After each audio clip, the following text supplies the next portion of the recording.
사랑하는 예언 가족 여러분, 한 주간 평안하셨습니까?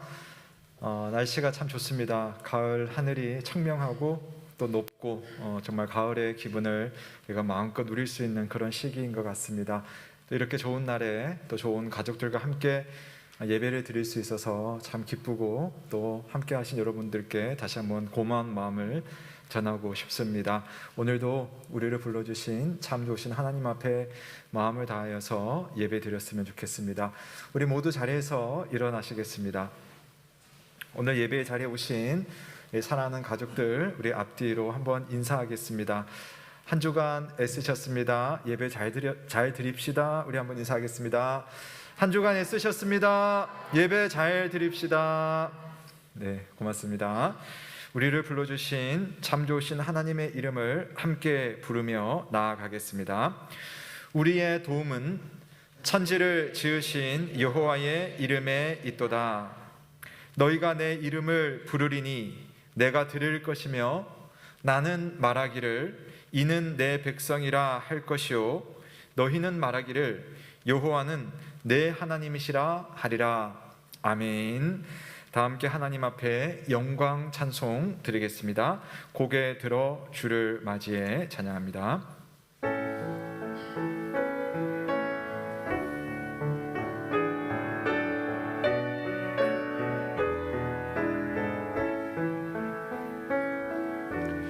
고개 들어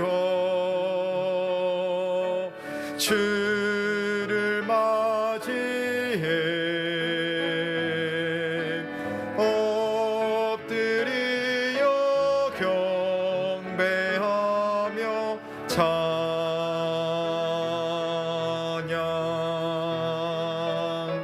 왕의 위엄을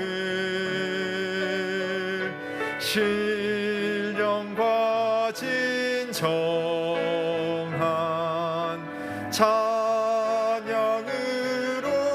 영광 돌려 만왕의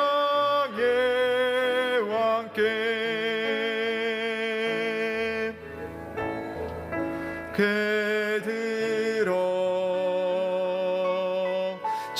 주를 맞이해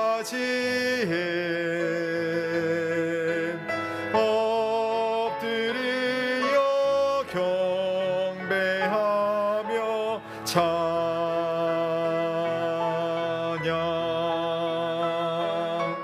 왕의 위엄을 신령과 진정 찬양으로 영광 돌려 만왕의 왕께. 아멘. 모두 자리에 앉겠습니다. 다 함께 시편 51편을 교독하겠습니다. 하나님이여 주의 인자를 따라 내게 은혜를 베푸시며 주의 많은 긍휼을 따라 내 죄악을 지워 주소서. 나의 죄악을 말갛게 씻으시며 나의 죄를 깨끗이 제하소서. 무릇 나는 내 죄과를 아오니 내 죄가 항상 내 앞에 있나이다. 내가 주께만 범죄하여 주의 목전에 악을 행하였사오니 주께서 말씀하실 때에 의로우시다 하고 주께서 심판하실 때에 순전하시다 하리이다. 내가 죄악 중에서 출생하였으며 어머니가 죄 중에서 나를 잉태하였나이다. 보소서 주께서는 중심이 진실함을 원하시오니 내게 지혜를 은밀히 가르치시리이다. 우슬초로 나를 정결하게 하소서. 내가 정하리이다. 나의 죄를 씻어주소서. 내가 눈보다 희리이다. 내게 즐겁고 기쁜 소리를 들려주시사 주께서 꺾으신 뼈들도 즐거워하게 하소서. 주의 얼굴을 내 죄에서 돌이키시고 내 모든 죄악을 지워주소서. 하나님이여 내 속에 정한 마음을 창조하시고 내 안에 정직한 영을 새롭게 하소서. 아멘. 여러분, 이 시간 하나님의 말씀 앞에 지난 한 주간의 삶을 돌아보며 하나님 앞에 참회의 기도를 드리겠습니다. 우리는 하나님을 어떤 모습으로 사랑했습니까? 하나님을 사랑하는 일에 정말 진심을 다했는지, 아니면 하나님이 아닌 다른 우상을 섬기며 하나님을 제외하지는 않았는지 돌아보기 원합니다. 하나님을 사랑하는 것은 또한 내 사랑하는 가족들, 이웃들, 동료들, 또 내가 한번 만난 적 없는 사람들을 향하여서도 하나님의 마음으로 그들을 사랑하고 섬기는 일이 포함됩니다. 혹시 나는 누군가에게 악을 행하지는 않았는지, 좋지 않은 마음을 품지는 않았는지, 또 해서는 안 되는 그러한 말을 하지는 않았는지 돌아보며 하나님 앞에 회개의 기도를 드리겠습니다. 내 안에 하나님 정한 마음을 창조하시고 정직한 영을 새롭게 하여 주옵소서. 우리를 새롭게 하시는 하나님 앞에 나아가 함께 참회의 기도를 드리겠습니다. 기도하겠습니다. 아버지 하나님, 이 시간 주님 앞에 나와 주의 은혜를 구합니다. 정직한 영을 새롭게 하시고 하나님의 은혜에 깊이 나아가며 주의 영광을 바라볼 수 있도록 주님을 주시옵소서. 아버지, 하나님의 하나님 선하시고 자비하신 마음을 회복되게 하여 주시고 주 안에서 새 마음을 가질 수 있는 주의 영광을 주옵소서. 아버지,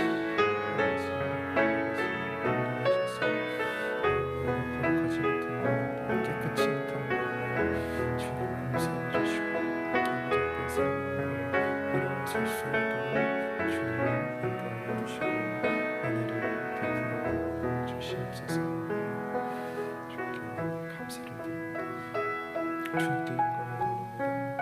함께 하시사 인도하여 주시고 주시옵소서.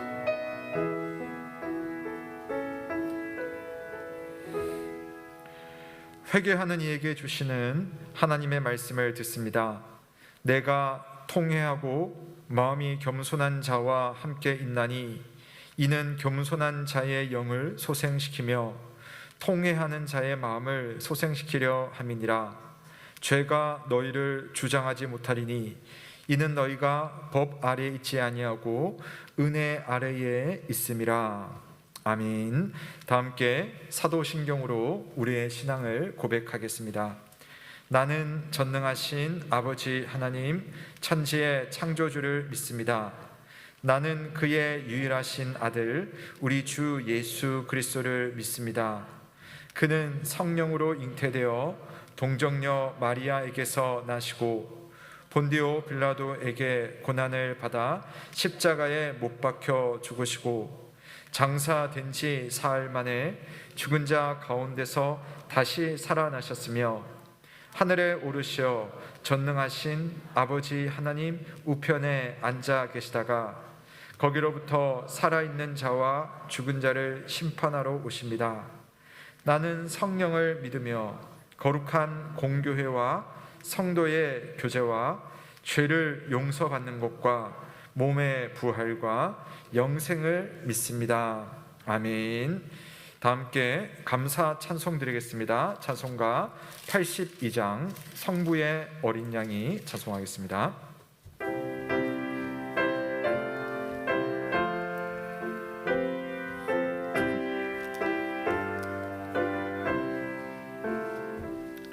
성부의 어린 양이 죄 지고 가시니 내 몸에 당하령 벌 다 대신하셨네. 내 죄가 주와 가나 그 피로 씻으며 눈같이 희게 되어 티 하나 없으리. 내 죄를 회개할 때 용서 주시고 병든 몸 고쳐주사 새 생명 주시네. 내 속에 쌓인 근심 한없이 그것만 주 친히 벗겨주사 위로해 주시네. 내 주를 의지하니 내 맘이 편하고 주 나를 붙드시니 내 앞길 하나 더.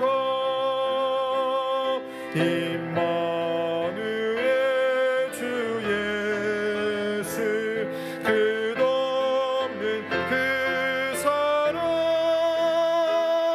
그 향기 바람 타고 온 땅에 퍼지네. 주 예수 본을 받아 온유한 마음과 겸손한 마음으로 섬기며 살리라. 나 주의 뒤를 따라 저 천국 이르러 천사의 노래 따라 주 찬송하리라.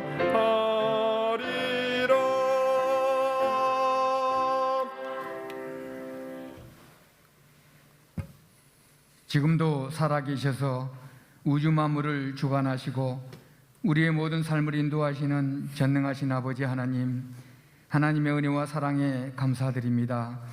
한없이 연약한 저희들을 주님의 귀한 성전으로 인도하여 주시고 주 앞에 찬양과 경배를 통해 영광 돌리게 하시니 참으로 감사드립니다.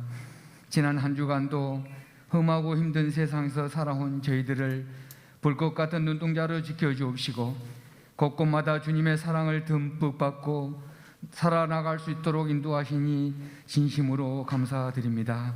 그럼에도 저희들은 하나님의 귀한 사랑을 잊은 채 사랑에 얽매여 세상과 타협하며 살아왔음을 고백하오니 주 앞에 드리는 예배를 통하여 십자가의 보혈로 죄 용서받는 복된 시간 되도록 주님 도와주옵소서.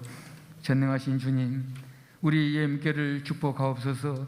이제 우리 성도님들이 하나님의 섭리 가운데 성숙된 믿음의 자리에서 하나님만을 바라보며 의지하는 성도들이 되게 하옵시고 온전히 하나님의 뜻을 이루어나가는 우리 예임교회가 되게 하셔서 하나님께서 주신 모든 사명들이 이 지역을 포함하여 많은 곳곳에 뿌려져서 예수님께서 저희들을 바라보셨던 그 마음을 담아 기도와 헌신과 봉사로 풍성한 열매를 맺을 수 있도록 주님 인도하여 주옵소서.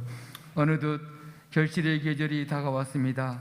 아직도 주님을 가까이 하지 못한 성도들에게 주님께서 어루만져 주시고 강하고 담대한 믿음으로 승리의 삶을 살아갈 수 있도록 주님 인도하여 주옵소서. 그리하여 우리 교회가 어둠 속에서의 한 빛을 발하는 교회요 많은 사람들에게 희망을 주는 복된 교회가 되게 도와주시옵소서. 하나님, 코로나 질병으로 어려운 시기를 보내고 있는 이때에 주님 함께 하셔서 모든 가정들이 하나님 뜻 가운데 이루어져 나갈 수 있도록 인도하옵시며 이 시간도 원치 않는 질병으로 병실에 있는 성도 있습니다. 또한 삶의 어려움에 처한 가정이 있습니다. 주님이 찾아가셔서 피 묻은 손으로 안수하여 치료의 광선이 나타나게 하옵시고 주님의 사랑으로 어려워하는 가정을 위로하여 주셔서 모든 가정들이 주님의 선한 뜻이 이루어지도록 주님 붙들어 주옵소서. 이 시간 국방 의무를 수행하고자 군인들에 들어가 있는 우리 많은 자녀들에게 건강을 허락하셔서 맡은 군생활을 잘 수행하고 돌아올 수 있도록 주님 함께 하옵소서. 특별히 수능 시험을 준비하고 있는 모든 자녀들에게 지혜와 총명을 허락하셔서 남는 기간을 통해 배우고 익혔던 많은 과제들을 잘 기억나게 하셔서 자녀들에게 꿈과 희망이 이루어 나갈 수 있도록 우리 주님 함께하여 주옵소서. 임직을 준비하며 교육 중에 있사오니 기름 부어 세울 종들에게 겸손하고 온유하며 기도하는 자로서의 하나님께 쓰임받는 자들 되게 하옵시고, 당회와 성도가 하나가 되어 하나님의 뜻을 이루어나가는 복된 교회가 되도록 축복하여 주옵소서. 이 나라 민족을 불쌍히 여기시고 하나님을 두려워하는 정치인들이요 곳곳마다 찬양이 울려 퍼지는 귀한 민족 되게 하셔서 남과 북이 하나님의 섭리 가운데 모든 가정들이 이루어질 수 있도록 주관하여 주옵소서. 이 시간 단위에서 오신 목사님의 말씀을 통해 은혜가 충만케 하옵시고 성령의 두루마리로 덧입혀 주옵소서. 준비하여 드려진 찬양들을 주님 영광 받아 주실 믿사오며 거룩하신 예수님 이름으로 기도드립니다. 아멘.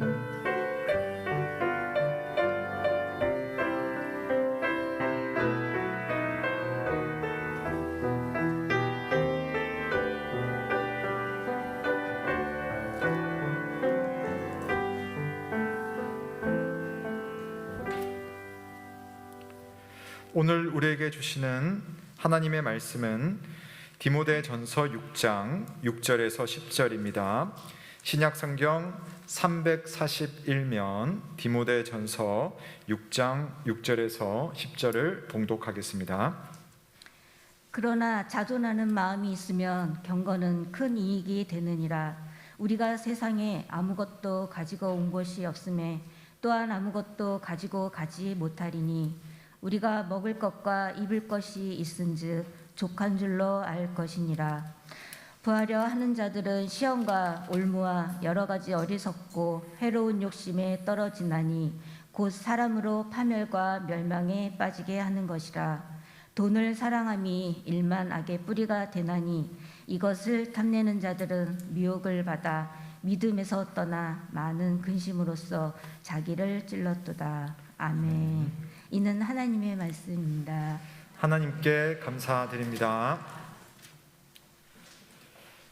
이 시간은 한종훈 집사님께서 어찌하여야 라는 찬양으로 성삼위 하나님의 영광을 찬양하겠습니다. 오늘 반주는 강지연 선생님께서 수고해 주시겠습니다.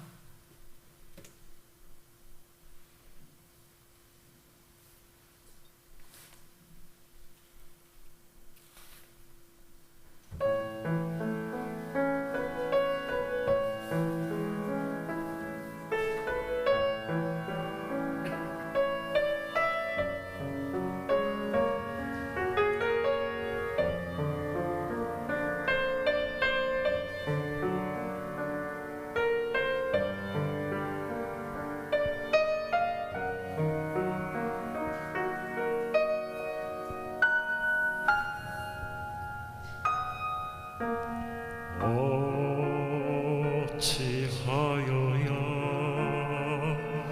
그 크신 은혜 갚으리.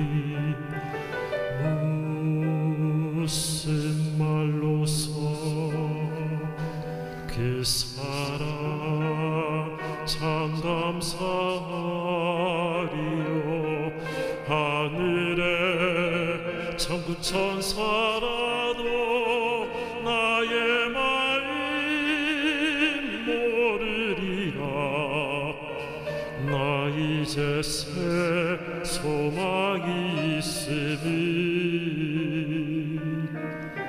주님의 은혜라.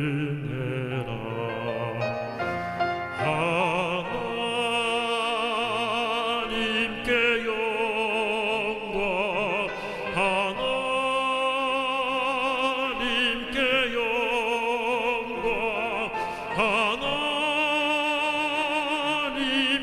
영광. 날 사랑하신 주 그 피로 날 구하사 죄서 건지시 있었네. 하나님께 영광, 날 사랑하신 주 바치리라. 모두 나의 일생을 주님께 세상 영광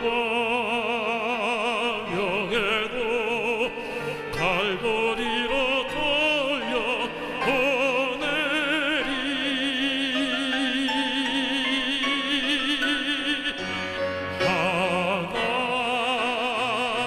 하나님께 영광, 하나님께 영광, 하나님께 영광, 날 사랑하신 주 급기로 날 구하사 제사 건지셨네. 하나님께 영광, 날 사랑하신 주, 날 사랑하신 주.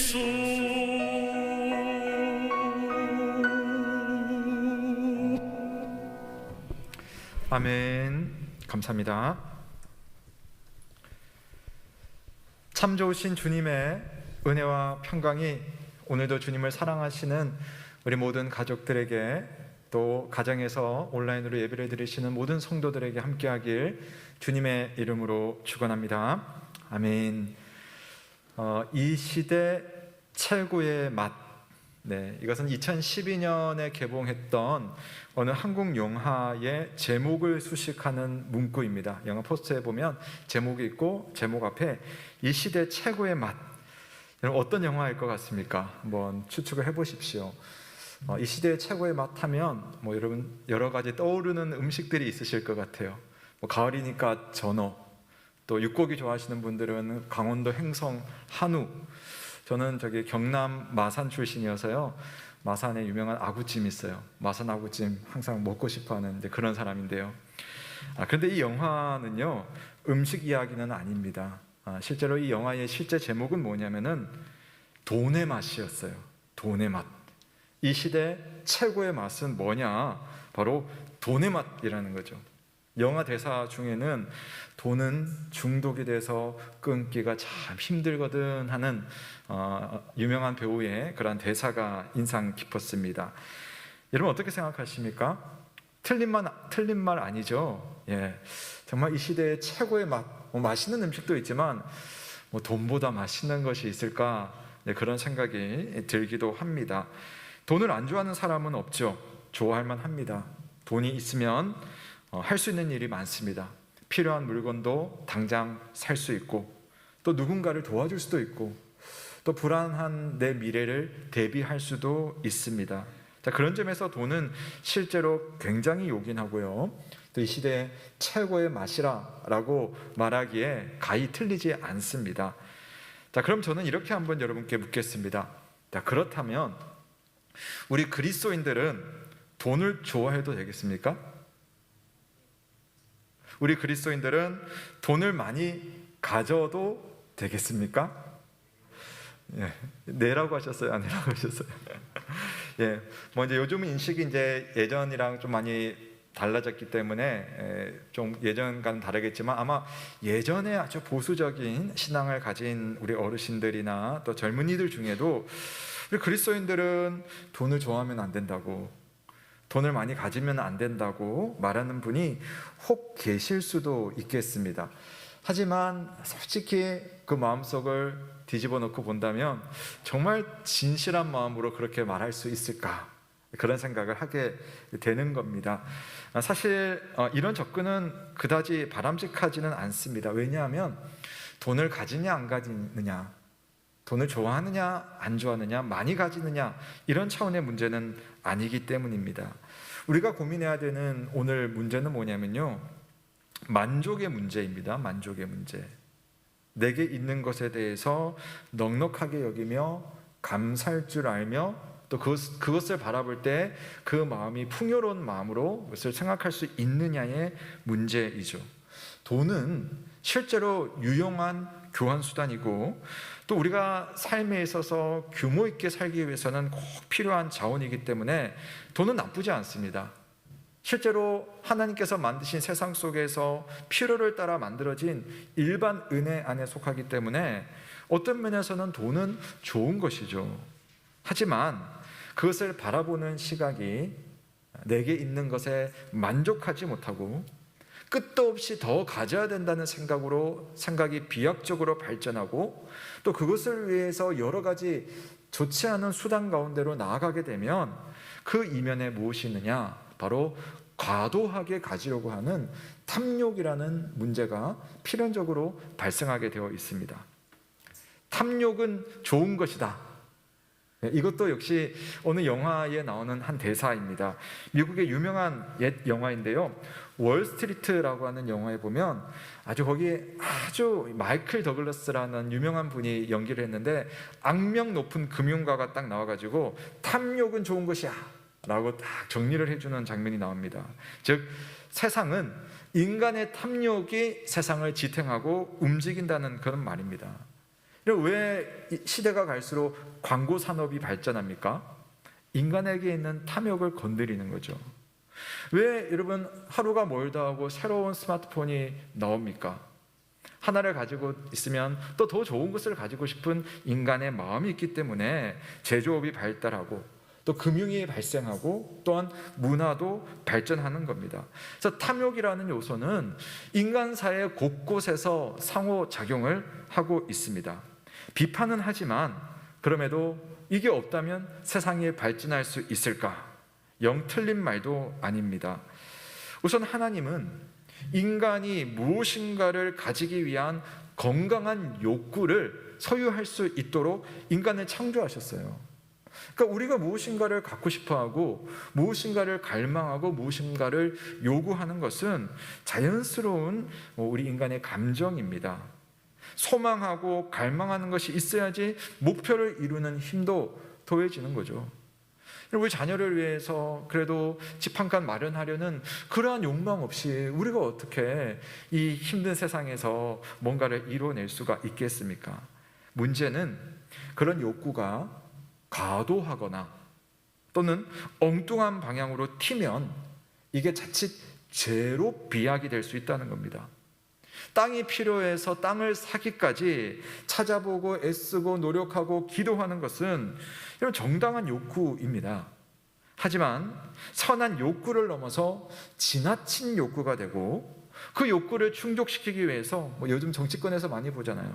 정당하지 않은 방식으로 무엇인가를 시도하기 시작할 때 그 이면에는 탐욕이라는 죄가 항상 도사리고 있습니다. 그래서 성경은요, 탐욕에 대해서 자주 경고했고요. 기독교 2000년 역사 속에 특별히 1500년 기간 동안에는 이 탐욕을 7가지 기독교가 아주 제약시하는 그 죄악의 하나로, 그 중에서도 가장 강력한 죄를 뽑느라면 이 탐욕의 문제를 꼽아왔습니다. 자, 오늘 우리가 다루는 이 말씀에서도 사도 바울은 돈을 사랑하는 것은 일만 악의 뿌리라고 하면서 이게 얼마나 문제가 있을 수 있는지에 대해서 강력하게 비판을 합니다. 자, 디모데전서 6장 10절 말씀을 보십시오. 돈을 사랑하는 것은 일만 악의 뿌리가 되나니 이것을 탐내는 자들은 미혹을 받아 믿음에서 떠나고 많은 근심으로써 자기를 찔렀도다 라고 평가를 내리고 있습니다. 유튜브에서 탐욕이라는 걸 여러분 한번 검색을 해보시면요, 탐욕을 다루는 이야기들이 아마 많을 거예요. 그 중에서도요, 우리 불교의 우리 스님들께서도 탐욕을 경계하는 설법을 많이 하셨어요. 그리고 아주 우리 한국에서 대표적으로 유명한 법정 스님의 수필 중에는 무소유, 얼마나 우리에게 감동을 주는 그런 수필입니까? 근데 그런 쪽에서도 이렇게 다루는 것처럼 종교에서, 아니 종교를 떠나서도 이 탐욕이라고 하는 것은 우리 인간의 마음속에 경계하지 않을 수 없는 그러한 대상입니다. 왜냐하면 탐욕으로부터 파생하는 문제가 많기 때문이에요. 6세기의 교황이었죠. 그레고리우스라고 하는 분이 이런 말씀을 하셨어요. 한번 잘 보십시오. 탐욕은 배신, 사기, 거짓, 위증, 불안, 폭력, 냉담이라는 7딸을 낳는다. 비유적인 표현이죠. 우리의 마음속에 탐욕의 문제를 갈무리하지 않으면 탐욕 때문에 우리가 배신하는 경우 잘 보잖아요. 사기하고 거짓하고 위증하고, 또 탐욕 때문에 우리의 마음이 사실은 불안해지고, 또 폭력까지 나타나고, 인간관계에서 이 탐욕의 문제 때문에 가족 간에도 냉담한 그런 일들이 일어난다는 거죠. 여러분 어떻습니까? 동의할 만 하시죠? 사람이 탐욕에 빠지게 되면 그것을 얻기 위해서 열심을 내고, 열심 자체는 내 삶의 활력이 되지만 잘못된 방향 때문에 도가 지나치면 없어도 되는 것을 탐하게 되고, 그러다 보면 인생을 정말 정방향으로 열심을 내야 되는데 허비할 수도 있다는 겁니다. 그렇게 해서 실제로 많은 것을 가지게 되면 어떻습니까? 써야죠. 그것을 가지고 때로는 흥청망청하고 허비하기도 합니다. 물론 반대의 경우도 있습니다. 많이 가질수록 어떤 분들은요, 그 소유라고 하는 감옥 속에 스스로 갇혀버립니다. 그래서 가진 것은 많은데 가진 것을 제대로 누리지도 못한 채 소유의 감옥에 갇혀가지고요, 인색한 사람들, 여러분 종종 볼 수 있잖아요. 유명한 소설에 보면 스크루지 영감이 그렇게 많은데도 그 인색함으로 그 인생이 얼마나 그렇게 안타까운 모습으로 살아갑니까? 소설이지만 결코 우리의 삶과 다르지 않은 이야기였습니다. 또 탐욕에 빠지게 되면 다른 사람들에게 해를 끼칩니다. 세상의 자원이라는 것은 한정적이죠. 무한하지는 않습니다. 그렇기 때문에 내가 더 많이 가지려고 하면 상대적으로 누군가는 적게 가질 수밖에 없죠. 오늘날 우리 한국이라고 하는 작은 땅덩어리에서 주택 문제는 결국 이것과 사실은 무관하지 않습니다.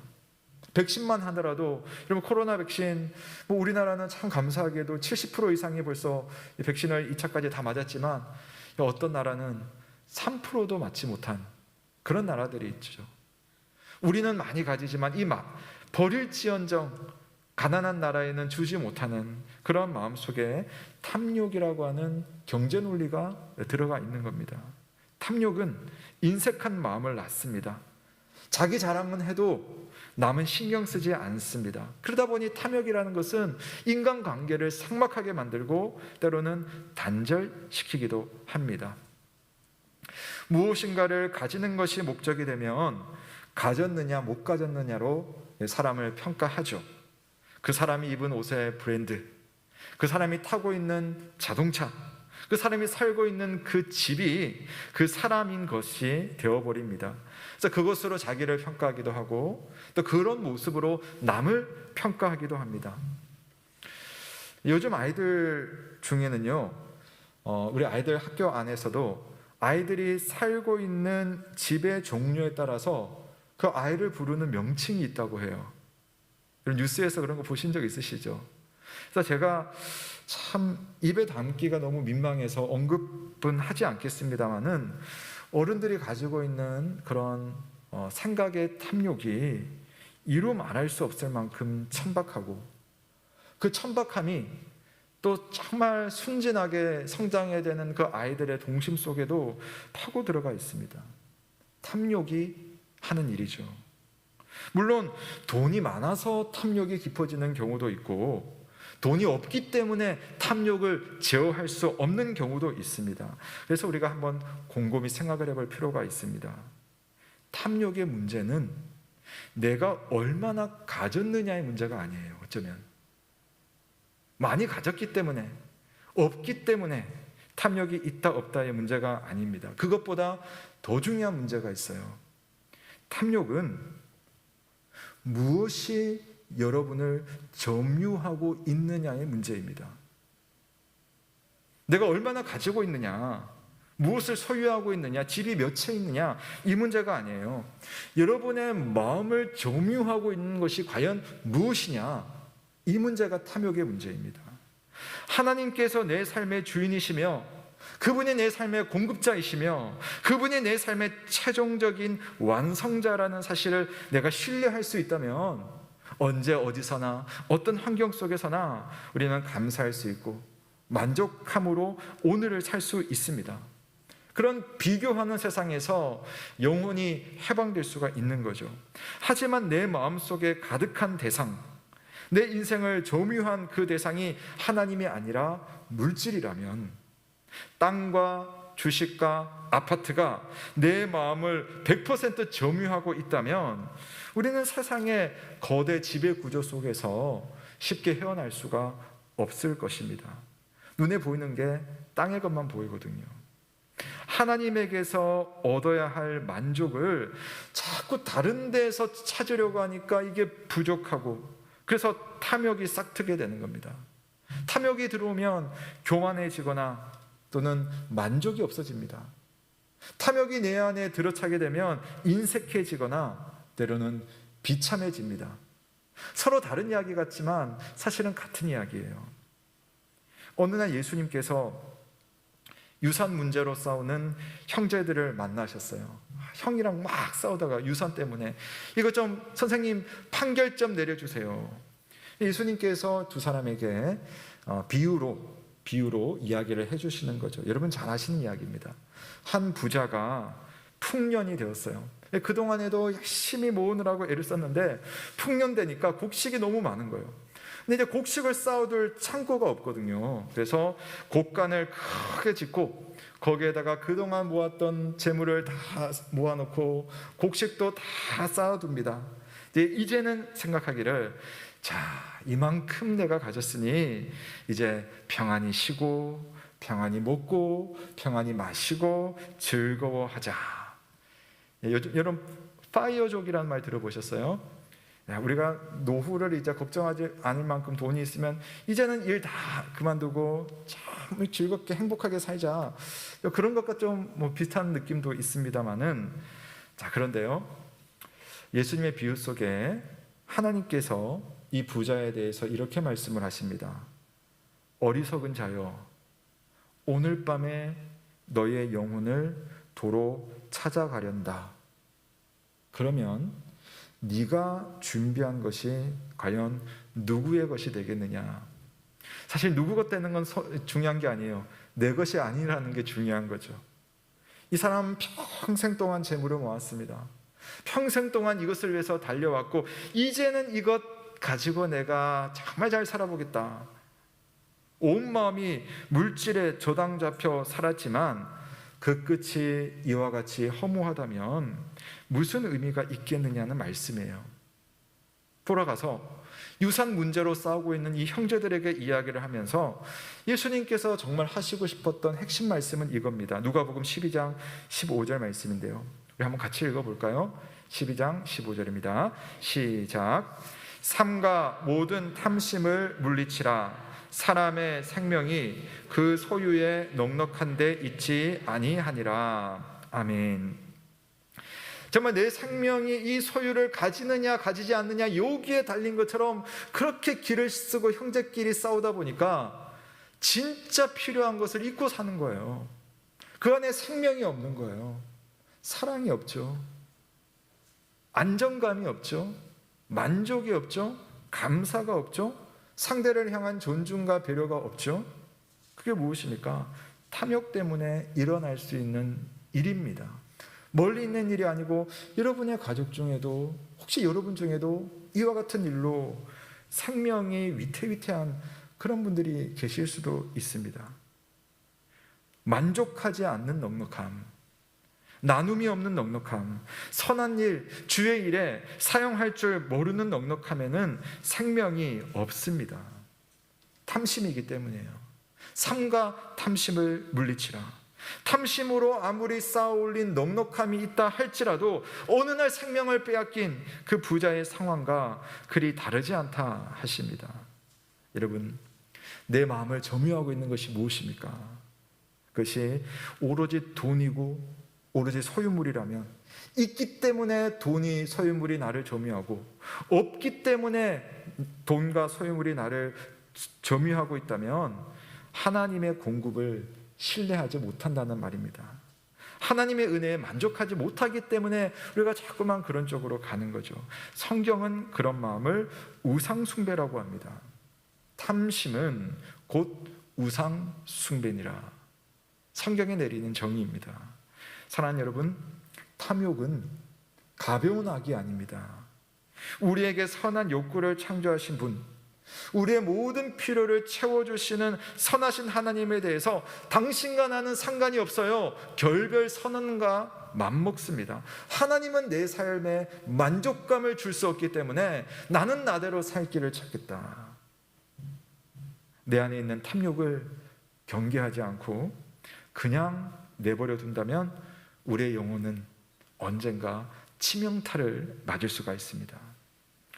물론 가지고자 하는 마음이 다 정죄를 받는 것은 아닙니다. 중요한 것은 어느 선에서 우리가 만족할지를 정해야 되죠. 각 사람마다 형편은 다 다르잖아요. 큰 기업을 운영하는 사람들이 그렇다고 해서 가난해지고 뭐 재산을 덜어내야 되고 그런 건 아닌 거죠. 가난하다고 해서 우리가 만족하지 못하는 것도 아닙니다. 그래서 사도 바울은 이렇게 말씀합니다. 우선 우리의 선입니다. 선.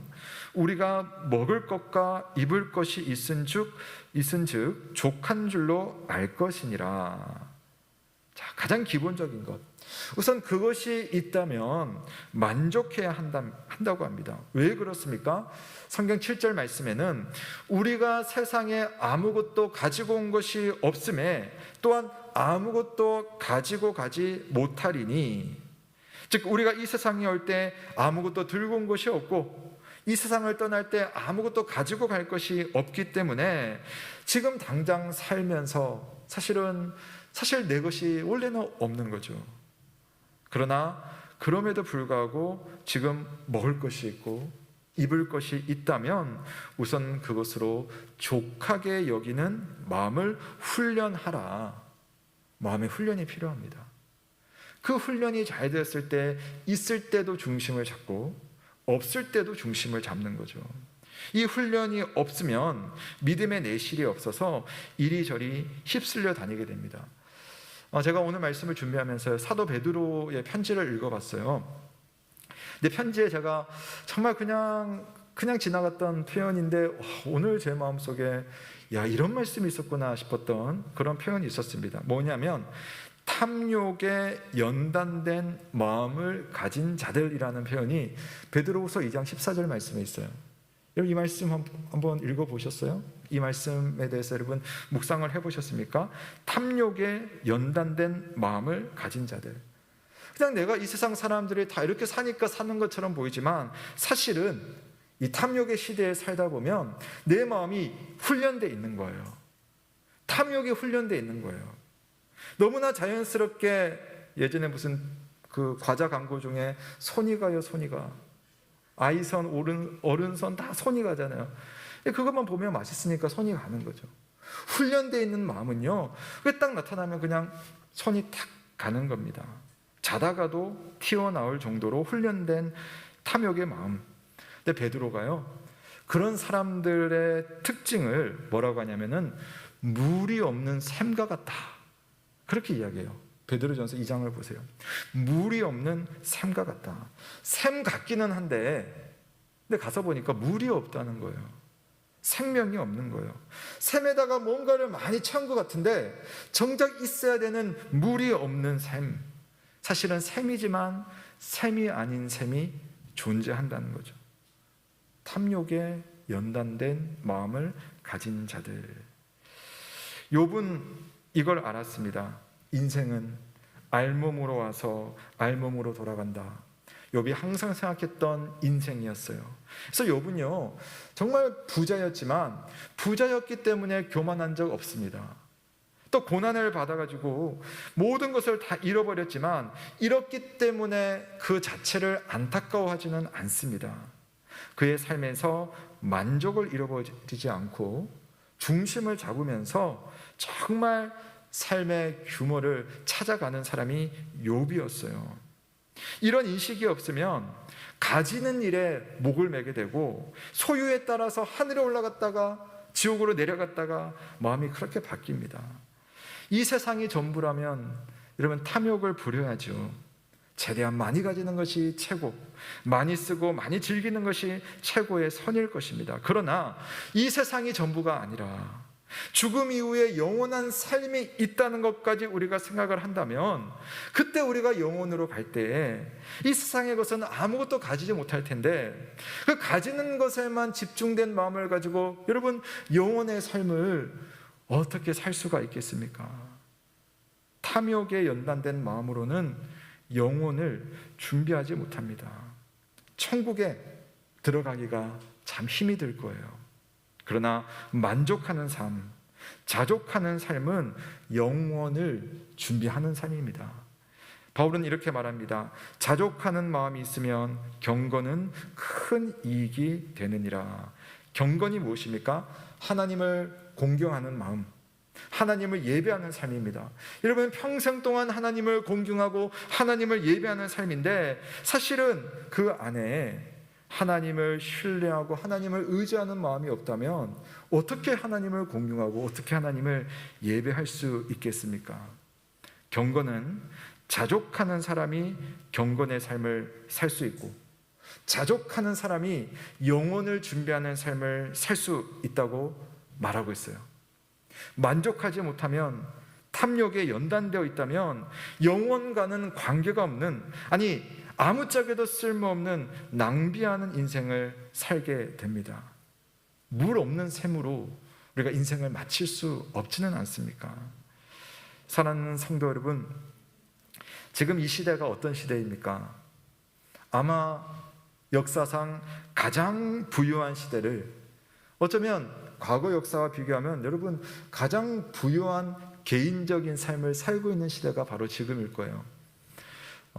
한 달 전에 저희 아이들이랑 저 종로의 창덕궁에 갔었거든요. 창덕궁 얼마나 멋져요. 그 숲속에 정말 그 왕이 살았던 궁궐이 얼마나 멋집니까? 그래서 우리가 입을 딱 벌리고 야 좋다, 참 이렇게 넓은 집에 살았구나, 방도 이렇게 많아, 막 이러면서 막 좋아하고 있었어요. 근데 제가 그런 이야기 했죠. 그런데 왕은 주로 여기서만 살았어. 우리는 부천도 가고 저기 마산도 가고 뭐 제주도도 갈 수 있는데 왕은 여기서만 살았어. 왕은 똑같은 옷만 거의 입었어. 우리 얼마나 많은 옷을 입었어. 또 우리는 그 왕이 가졌던 것보다 사실은 더 많은 것을 누리고 있죠. 왕보다 더 좋은 것을 먹고 더 좋은 질의 옷을 입고 더 좋은 곳에서 자연의 혜택과 또는 과학의 혜택을 누리고 있습니다. 그런데도 사실은 만족하지 못하죠. 더 가지고 싶습니다. 그리고 세상은 더 가지라고, 못 가지면 바보야 라고 부추기고 있습니다. 탐욕의 시대 살고 있습니다. 여러분, 어쩌면 탐욕이 있기 때문에 사회가 발전하는 것은 사실입니다만은 그러나 그 속에 탐욕이 가지고 있는 속임수가 분명히 있어요. 성경은 이렇게 말합니다. 디모데전서 6장 9절 말씀. 부하려 하는 자들은 시험과 올무와 여러 가지 어리석고 해로운 욕심에 떨어지나니 곧 사람으로 파멸과 멸망에 빠지게 하는 것이라. 부자가 되는 것, 모든 사람의 소원입니다. 근데 성경은 왜 이렇게 부자 못 되라고 이렇게 말하는지, 가능성은 없지만 목사인 저도 부자가 되고 싶어요. 우리 일부 예배 시간에는 저를 긍휼히 여겨주시는 분이 아멘이라고 해주시던데 아멘이십니까? 아멘 못하시겠죠? 예. 그런데 부자 되는 거 좋습니다. 아브라함도 부자였고요, 욥도 부자였고요, 또 많은 하나님의 사람들이 부자였습니다. 하지만 마음을 점유하고 있는 것이 오로지 그것이라면, 내 생각과 행동을 오로지 거기에만 맞춘다면 그리스도인들에게는 그것이 인생의 적신호라고 보시면 되겠습니다. 물론 부를 통해서 하나님을 생각하고 하나님의 뜻 안에서 정말 멋지게 살 수도 있겠지만, 자칫 부를 통해서 오로지 부의 세계 속에만, 그 감옥 속에만 갇힐 수도 있다는 거죠. 그만큼 탐욕은 우리가 다루지 않을 수 없는 무서운 유혹입니다. 시험과 올무와 여러 가지 어리석고 해로운 욕심에 떨어지게 된다고 사도 바울은 경고를 하고 있습니다. 그러니 여러분, 얼마나 충격적입니까? 부자가 되려고 하지 말라. 아주 강조하는 표현입니다. 여러분, 탐욕에 연단될 것이 아니라 만족에 연단될 수 있는 우리의 마음 되시길 주님의 이름으로 축원합니다. 디모데전서 마지막 6장 10절은요, 돈을 사랑함이 일만 악의 뿌리가 되나니 이것을 탐내는 자들은 미혹을 받아 믿음에서 떠나서 많은 근심으로써 자기를 찔렀도다 라고 말하고 있습니다. 여러분, 이것은요 그냥 개념이 아니에요. 실제로 우리에게 언제든 일어날 수 있는 일입니다. 젊었을 때 신앙생활 열심히 하고 정말 주님을 사랑했던 어떤 분들 중에는 부자가 되고 나서 그 예전의 삶을 다 버리고 오로지 그것만 향해서 가는 사람들이 있습니다. 어떤 목사님은 이렇게 말씀하시더라고요. 그 사람 참 재수 없게 부자가 되었더라. 무슨 그런 말이 다 있어. 부자가 됐는데 뭐가 재수가 없어. 부자가 되었다가 길을 잃어버릴 수가 있다는 것을 유머스럽게 표현을 한 거죠. 돈 좋아하다가 하나님으로부터 멀어지고, 돈을 좋아하다가 돈 없이는 못 사는 우상 숭배자가 될 수도 있는 위험, 우리가 늘 가지고 살고 있습니다. 사랑하는 여러분, 탐욕이라고 하면 어떤 분들은 나와는 거리가 있는 일이야 라고 생각할 수도 있겠습니다. 하지만 오늘 본문에서 사도 바울은 탐욕과 대비되는 것으로 자족, 만족, 이것을 이야기한다는 것 여러분 기억할 필요가 있어요. 그 말은 뭐냐? 내가 만족하지 못한다면, 자족하지 못한다면 일만 악의 뿌리가 내 안에 쫙 들어가 있다는 겁니다. 탐욕은 개골스럽게 욕망하는 그런 뉘앙스를 가지고 있지만 그 출발점은요, 만족하지 않는 거예요. 만족하지 않는 거, 감사하지 못하는 삶. 앞서 말씀드린 것처럼 이 시대는 탐욕을 부추기고 또 탐욕을 자연스러운 것으로 합리화하고 미화하는 시대입니다. 그래서 우리 성도님들도 대화를 할 때 노골적으로 탐욕을 드러내도 아무도 이상하게 여기지 않습니다. 저도 마찬가지입니다. 이미 많은 것을 가지고 있지만요, 더 좋은 것 가지고 싶은 마음, 또 보다 보면 내게 필요가 없는데도 자꾸만 눈과 마음이 기웃거려가지고 벌써 검색을 하고 있는 제 모습 나도 모르게 봅니다. 탐욕이 제 속에 자연스럽게 훈련되어 있고 만족하지 못하는 마음이 있다는 거죠. 오늘 바울은 자족하는 삶에 대해서 말하면서 우리는 빈손으로 와서 빈손으로 가는 인생이다.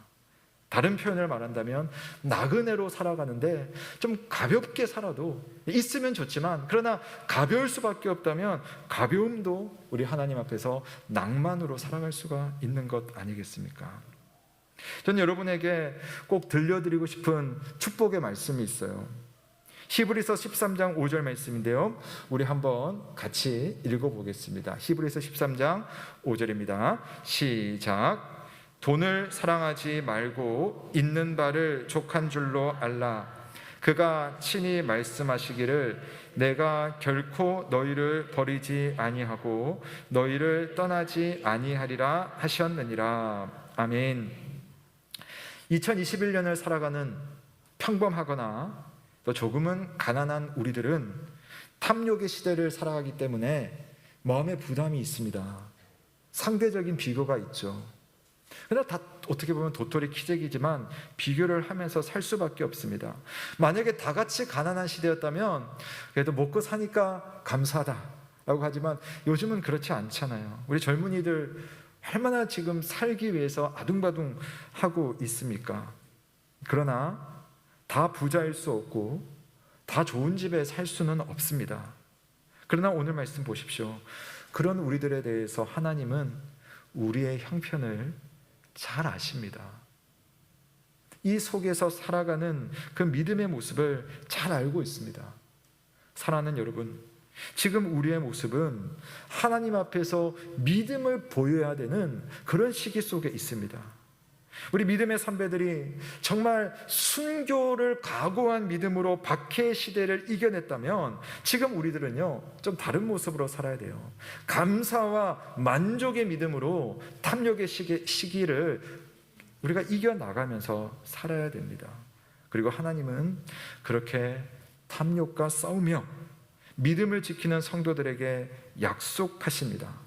내가 결코 너희를 버리지 아니하고 내가 결코 너희를 떠나지 아니하리라. 우리 중에 조금 부유하신 성도님들, 그 속에서도 하나님이 주시는 만족감과 감사함으로 탐욕의 길로 가지 않도록 자기 영혼을 지키시기 바랍니다. 우리 중에 조금 가난하신 성도님들 계시잖아요. 그분들도 역시 그 속에서 내가 탐욕 때문에 내 마음이 초라해지고 비참해지지 않도록 내 마음을 지키시길 바랍니다. 주님 말씀하세요. 내가 결코 너희를 버리지 아니하고 너희를 떠나지 아니하리라. 지난주 한 TV 프로그램에서 가족들이랑 어떤 남자분 이야기를 보면서요, 제 아내도 울고 저도 몰래 울었던 한 프로그램이 있었어요. 그분은 지방 소도시에서 작은 빵집을 운영을 하고 있습니다. 빵집 이름이 행복 베이커리. 가렸는데 나중에 보니까 이름이 행복 베이커리더라고요. 이분은요, 매일 아침 빵집 앞에다가 각 구운 빵이랑 요구르트를 이렇게 딱 쌓아둬요.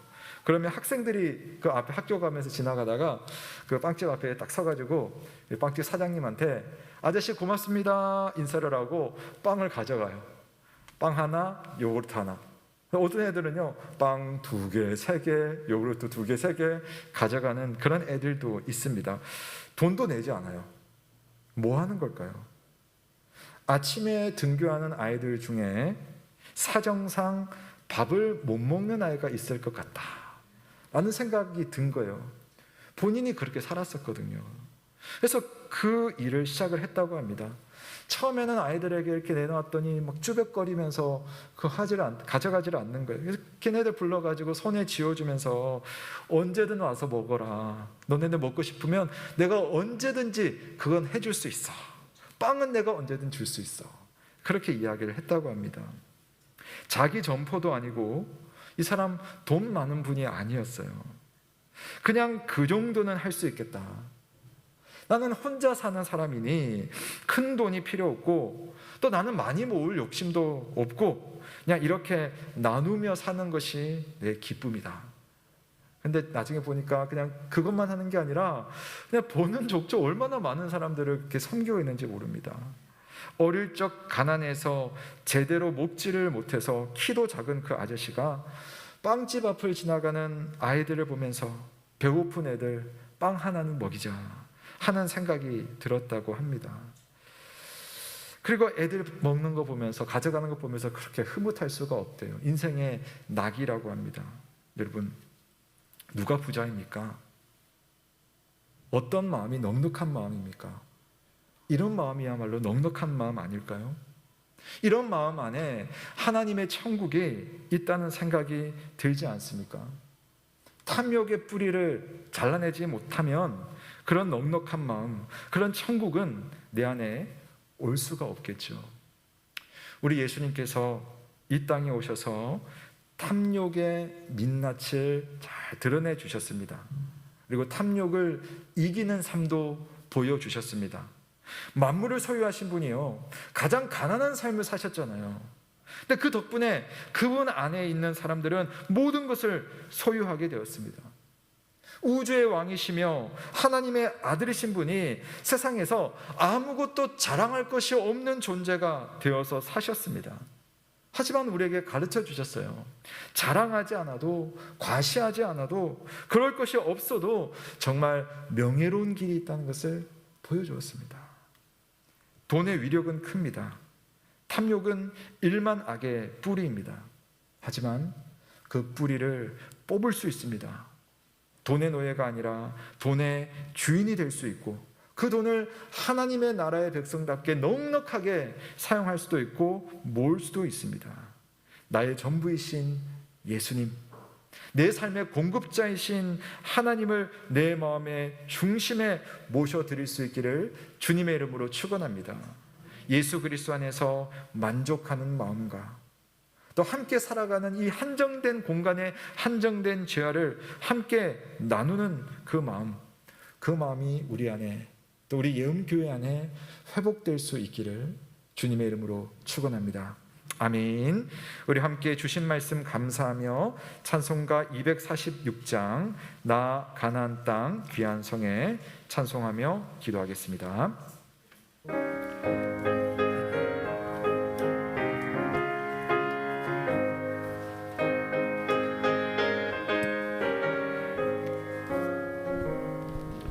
나 가나안 땅 귀한 성에 들어가려고 내 무거운 짐 벗어버렸네.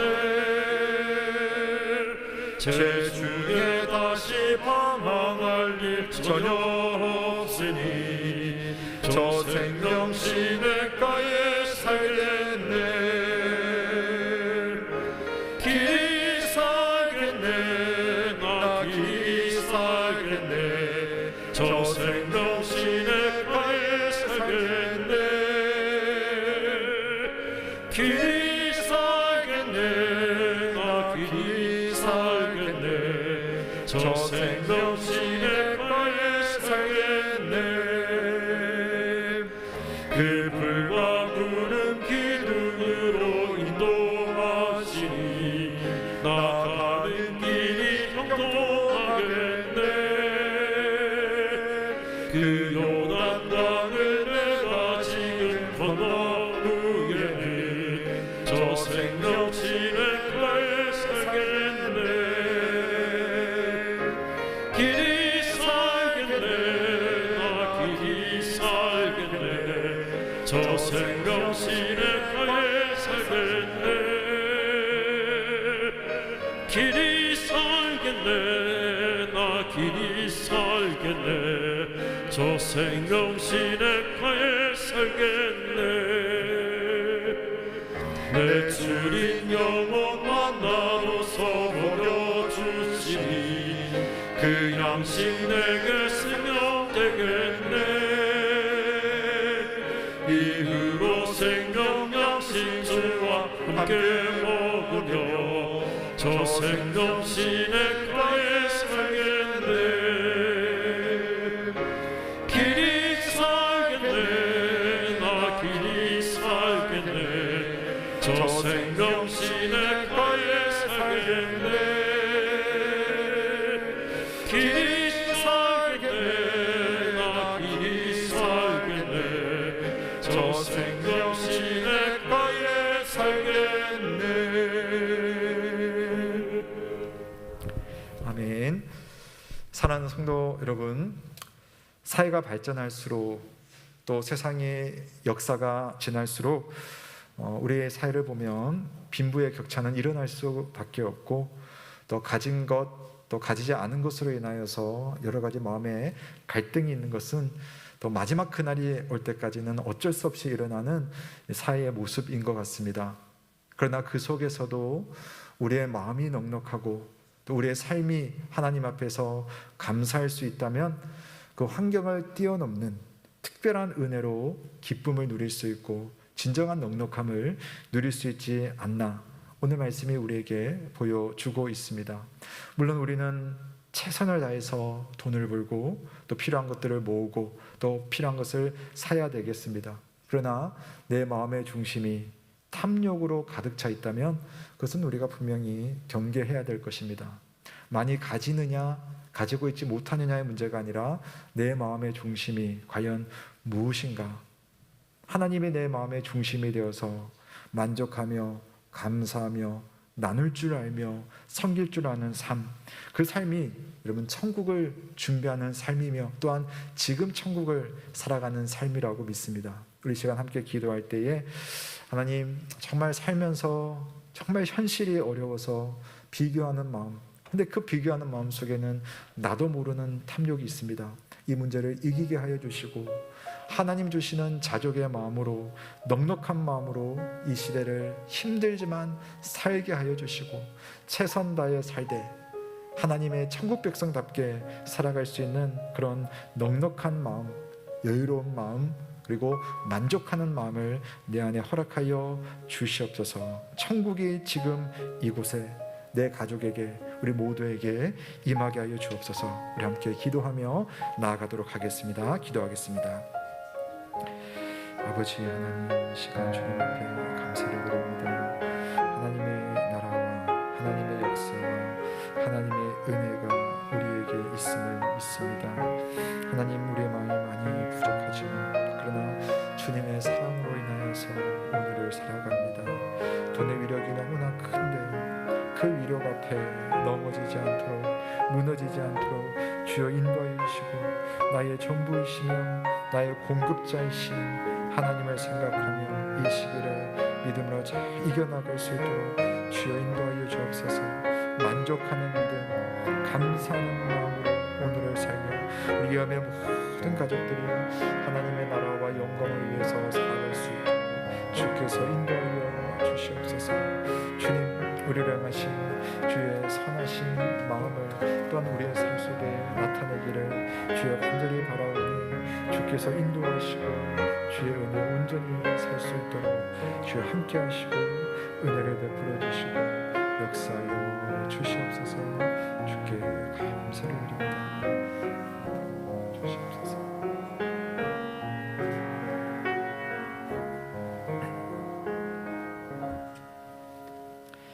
이 모든 것을 하나님 앞에 감사를 드리며 살아계신 우리 구주 예수 그리스도의 이름으로 기도드립니다. 아멘.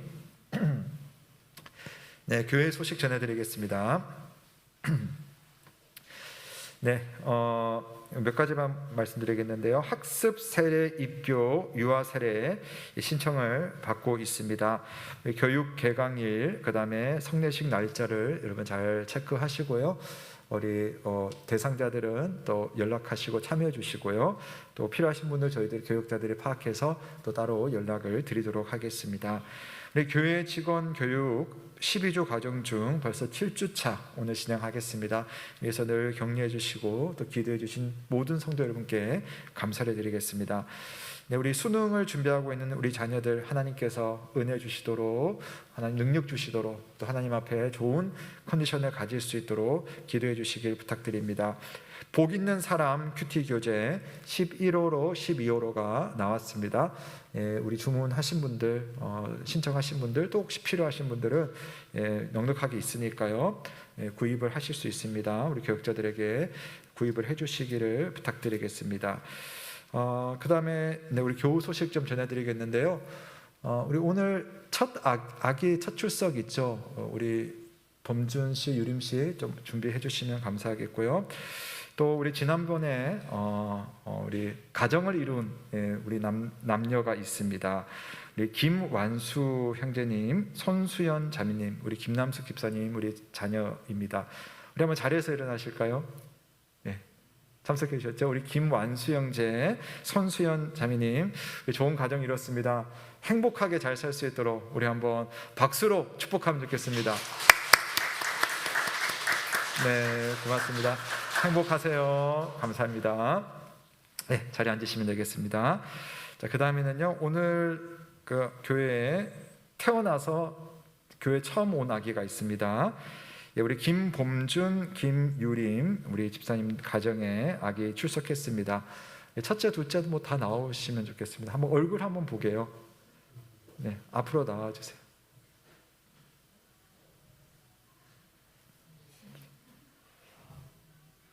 네, 자, 앞으로 나오세요. 못 본 새에 금방 커버렸어요. 자, 우리 첫째 하온이, 둘째가 하빈 하빈 맞죠? 하빈이 가운데 한번 우리 성도님도 볼 수 있게. 예, 이제 곧 뭐 유아 세례 할 테니까요. 그때 우리 한번 같이 빙 돌고요. 오늘 한번 여러분 얼굴 일단 먼저 보시고, 자, 이 아이들 잘 클 수 있도록, 예, 생전 처음 교회 나왔어요. 우리 아이를 위해서 함께 또 박수로 한번 축복하면 좋겠습니다. 네, 잘 나왔습니다. 네, 제가 한번 이 시간 기도 한번 하겠습니다. 사랑하는 하나님 아버지, 오늘 참 반가운 가족들이, 또 기쁜 소식을 아는 가정들이 교회에 참석했습니다. 우리 김완수 형제, 또 손수연 자매님, 하나님께서 좋은 가정을 이루게 하셨으니 이 가정을 우리 온 성도들이 응원하고 기도합니다. 그 가정이 정말 복된 가정 되게 하시고 하나님께 영광되는 가정 되게 하시고 가정 안에 평강이 넘치며 또한 다른 이들을 섬기는 그러한 기쁘고 만족하며 영광이 있는 그러한 가족 될 수 있도록 은혜를 베풀어 주옵소서. 또 이 시간 귀한 가정에 첫 아이가 첫 출석을 했습니다. 우리 하빈이를 기억하여 주시고 이 아이가 믿음 안에서 자라날 수 있도록, 행복할 수 있도록, 감사할 수 있도록, 주께 영광 돌릴 수 있도록 은혜를 베풀어 주시고, 특별히 두 자녀를 양육하는 그런 젊은 가정입니다. 어려운 그러한 시기를 살고 있지만 필요한 것을 채워주시고 늘 기쁨과 평안이 넘쳐날 수 있도록 지혜와 명철로 자녀 양육할 수 있도록 우리 부모님들에게 은혜를 베풀어 주옵소서. 감사를 드리며 예수 그리스도의 이름으로 기도드립니다. 아멘. 네, 잘 왔어요. 네, 나머지 내용은 여러분 주보를 참조하시면 되겠습니다. 우리 모두 자리에서 한번 일어나시겠습니다. 네, 탐욕을 이기는 길은요, 우리가 늘 하나님께로 나아가서 감사합니다, 또 내게 주신 것이 하나님의 은혜입니다, 자족하는 마음인 것 같습니다. 우리 옆에 계신 분에게 한번 인사합시다. 자족하며 삽시다. 우리 한번 인사하겠습니다.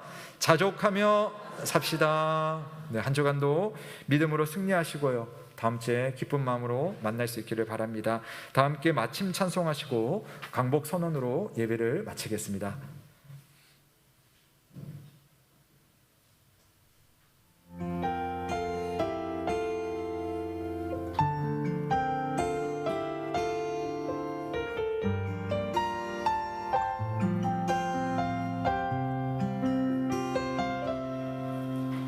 환난 가난과 고난 수고로움 속에도 성도는 그 믿음을 지켰네. 주를 섬기는 일에 자신을 다드리며 진리의 말씀과 성령으로 그 길을 걸어내. 환난 가난과 고난 수고로움 속에도 성도는 그 믿음을 지켰네. 주를 섬기는 일에 자신을 다드리며 진리의 말씀과 성령으로 그 길을 걸어내. 그리스도 안에서 새롭게 하시고 그리스도로 인하여 자유케 되었네. 우리는 무명하나 유명한 자요 죽음의 위기 속에도 참 생명나졌고 근심하나 기뻐하며 하나하나 다른 일을 부욕해 하는 자로다.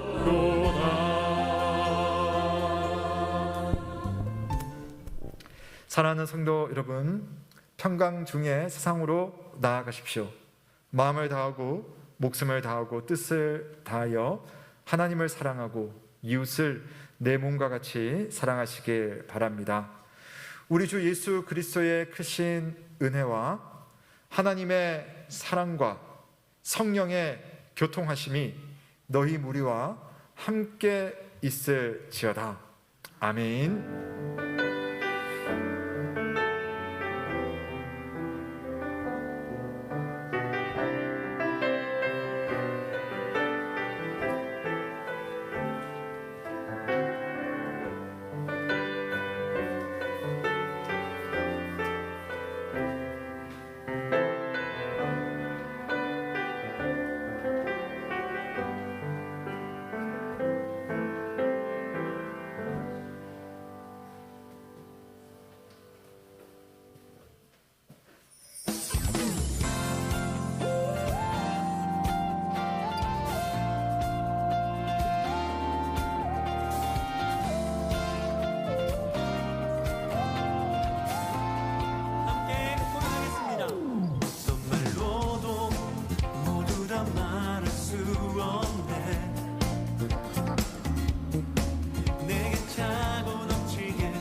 주지